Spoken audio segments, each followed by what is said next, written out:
जनता के सामने भिड़े कांग्रेस बीजेपी नेता, एक दूसरे पर लगाए कई गंभीर आरोप। अब हो रहा है दोनों का वीडियो वायरल। खुद को ज्योतिरादित्य सिंधिया की कट्टर समर्थक कहने वाली मध्य प्रदेश की पूर्व मंत्री इमरती देवी का एक वीडियो काफी तेजी से वायरल हो रहा है, जिसमें इमरती देवी और कांग्रेस विधायक सुरेश राजे के बीच जमकर बहसबाजी हो रही है। वीडियो में सुना जा सकता है कि इमरती देवी कांग्रेस विधायक पर पार्षदों को खरीदने का आरोप लगा रही हैं। इसी दौरान किसी ने दोनों नेताओं के बीच हो रही बहस का वीडियो अपने मोबाइल में कैद कर लिया और बाद में उसे सोशल मीडिया पर डाल दिया। ये वीडियो अब तेजी से वायरल हो रहा है। वायरल वीडियो में कांग्रेस विधायक जहां इमरती देवी पर पार्षदों की खरीद फरोख्त का आरोप लगा रहे हैं, तो वहीं इमरती देवी कांग्रेस विधायक पर ही पार्षदों को बेचने का आरोप लगा रही हैं। इमरती देवी और कांग्रेस विधायक सूरज राजे के बीच बहसबाजी उस वक्त शुरू हुई जब विधायक सुरेश राजे गांव में कुछ लोगों के साथ बैठे हुए थे। जैसे ही इमरती देवी वहां पहुंची तो कांग्रेस विधायक ने तंज कसते हुए कहा कि ये विधायक उनमें से नहीं है जो किसी के भी कहने से कुएं में कूद जाए। ये विधायक उनमें से हैं जो समाज के कहने पर, जनता के कहने पर कुएं में कूदेगा। जिस पर इमरती देवी भड़क गईं और विधायक से भिड़ गईं। इमरती देवी ने चिल्लाते हुए तेज आवाज में विधायक से कहा कि कौन गया था पार्षदों की खरीद फरोख्त करने के लिए नरोत्तम के पास। ये बात सुनकर कांग्रेस विधायक भी खड़े हो गए और फिर दोनों ने एक दूसरे पर पार्षदों की खरीद फरोख्त के आरोप लगाने शुरू कर दिए। विवाद बढ़ता देख पुलिस व ग्रामीणों ने दोनों को शांत कराया। आपको बता दें कि ग्वालियर के डबरा के सहराई गांव में भीमराव अंबेडकर की प्रतिमा को किसी ने खंडित कर दिया था। जैसे ही ये खबर स्थानीय लोगों को पता चली तो वहां भीड़ जमा हो गई। भीम आर्मी के सदस्य भी वहां पहुंच गए। जानकारी मिलते ही कांग्रेस विधायक सुरेश राजे और दूसरे नेता भी पहुंच गए। पूर्व मंत्री इमरती देवी आ गए। इसके बाद जिला प्रशासन और पुलिस बल पहुंच गया। इस दौरान लोगों ने मांग की कि मूर्ति की सुरक्षा के लिए सीसीटीवी लगाए जाएं, गार्ड की नियुक्ति भी हो, क्योंकि पहले भी मूर्ति को खंडित किया जा चुका है। जिसने मूर्ति को नुकसान पहुंचाया है, जल्द से जल्द उसे पकड़ा जाए। इस पर प्रशासन ने नई मूर्ति लगाने का आश्वासन दिया। इमरती देवी ने गार्ड के लिए एक कमरा निर्माण कराने की बात कही है, जिसके बाद ये पूरा वाकया हुआ। लाइक कीजिए, सब्सक्राइब कीजिए और शेयर कीजिए। बेल आइकॉन बटन दबाना ना भूलें और देखते रहिए आपका अपना चैनल फोकस हिंदुस्तान।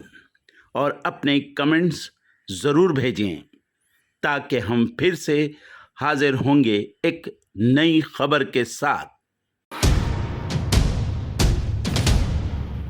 आज से 21 साल पहले अमेरिका में कुछ ऐसा हुआ था जिससे वो दहल उठा था। 11 सितंबर साल 2001 की वो काली सुबह लगभग 3000 लोगों का काल बनकर आई थी।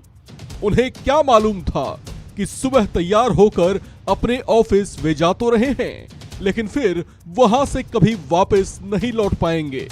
ये वही तारीख थी जब पहली बार दुनिया के सबसे बड़े आतंकी हमले को अंजाम दिया गया था, और वो भी वहां जो खुद को दुनिया का सबसे ताकतवर मुल्क बताया करता था और जिसे अपनी हाई सिक्योरिटी पर गुमान भी था। 11 सितंबर साल 2001 में आतंकियों ने अमेरिका के सबसे भीड़ भाड़ वाले और सबसे व्यस्त शहर न्यूयॉर्क में दुनिया की 2 सबसे ऊंची इमारतों, जो वर्ल्ड ट्रेड टावर के नाम से मशहूर थीं, उन्हें निशाना बनाया था। इसके अलावा पेंटागन को भी निशाना बनाया गया था। अल-कायदा के आतंकियों ने इस बड़ी त्रासदी को अंजाम देने के लिए 11 सितंबर की सुबह 4 विमानों को हाईजैक किया था। हाईजैकिंग की इस घटना को कुल 19 आतंकियों ने मिलकर अंजाम दिया था। इसके पीछे दुनिया के सबसे बड़े आतंकी ओसामा बिन लादेन का हाथ था, जो इस्लामी देशों में चल रहे संघर्ष की वजह से नाराज था। लिहाजा अमेरिका से बदला लेने के लिए उसने 19 आतंकियों को 4 टीमों में विभाजित किया। इसे लेकर बाद में जो जानकारियां सामने आई, उसके मुताबिक इसमें 15 आतंकी सऊदी के, जबकि 4 आतंकी अफगानिस्तान से ताल्लुक रखते थे। 11 सितंबर 2001 की सुबह सबसे पहला क्रैश 8:46 पर हुआ। अमेरिकन एयरलाइंस की फ्लाइट 11 वर्ल्ड ट्रेड सेंटर के उत्तरी टावर से टकराई। उस समय तक आम लोग इसे हादसा ही समझ रहे थे।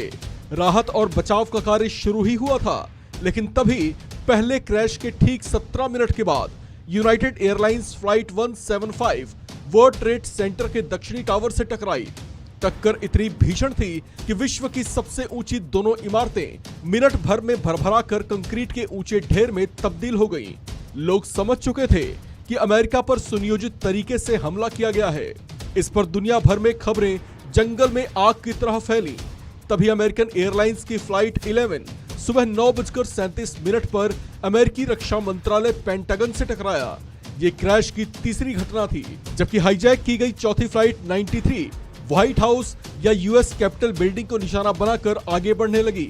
लेकिन इससे पहले कि वो क्रैश की इस घटना को अंजाम दे पाती, शायद किसी वजह से आतंकियों के हाथ से फ्लाइट का कंट्रोल छूट गया और वो प्लेन पेंसिल्वेनिया में एक मैदान में गिरकर क्रैश हो गया। इस बड़े आतंकी हमले से अमेरिका थर्रा उठा था। इसमें 2,977 लोगों की जानें चली गई थीं। अमेरिका ने इस हमले का बदला लेने का फैसला किया। तत्कालीन अमेरिकी राष्ट्रपति जॉर्ज बुश ने अलकायदा प्रमुख ओसामा के खात्मे के लिए अमेरिकी फोर्स को अफगानिस्तान रवाना किया। ये ऑपरेशन 10 सालों तक जारी रहा, लेकिन आखिरकार ओसामा मिला पाकिस्तान में। इस घटना के 10 साल बाद यानी साल 2011 में अमेरिकी हमलावर दस्ते ने पाकिस्तान के एबटाबाद इलाके में ओसामा को उसके घर में घुसकर उसे मौत के घाट उतार दिया, जिससे अमेरिका का इंतकाम तो पूरा हुआ, लेकिन दुनिया में आतंकपरस्त पाकिस्तान की पोल भी खुल गई और वो किस तरह से अपनी जमीन पर आतंकियों को पनाह दिया करता है, इसका भी भांडाफोड़ हुआ। इस खबर में फिलहाल इतना ही। लाइक कीजिए, सब्सक्राइब कीजिए और शेयर कीजिए। बेल आइकॉन बटन दबाना ना भूलें और देखते रहिए आपका अपना चैनल फोकस हिंदुस्तान और अपने कमेंट्स ज़रूर भेजें ताकि हम फिर से हाजिर होंगे एक नई खबर के साथ।